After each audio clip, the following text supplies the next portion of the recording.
మీరు 1,00,000 కోట్లు సంపాదించవచ్చా? మేము అడుక్కు తినాలి ఇక్కడ. సినిమాలు రిలీజ్ అవ్వకూడదా? మీరేం చేస్తారా? మీరు మీకు చెప్తున్నాను, ఎందుకు ధైర్యంగా మాట్లాడగలనో చెప్తున్నా. రాజ్యాంగ స్ఫూర్తిని గుండెలో నింపుకున్నవాడు,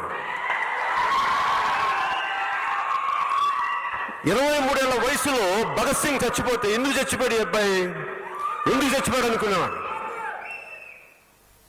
అంటే ఏం కోపం వచ్చి ఉంటుంది తనకి చచ్చిపోవడానికి? మహాత్మా గాంధీ వచ్చి నువ్వు బతుకోవాలి, బయటికి రా అంటే కూడా వద్దు, నేను చచ్చిపోతాను. ఎందుకనంటే ఎడ్మండ్ బర్క్ వాక్యం ఒకటి గుర్తు వచ్చింది.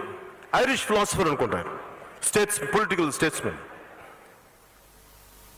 అంటే ఏదైనా ఒక చెడు జరుగుతున్నప్పుడు మనం మంచి వాళ్ళు మామూలు చూస్తే చాలంట, చెడు పేటరేగిపోతా ఉంటాం.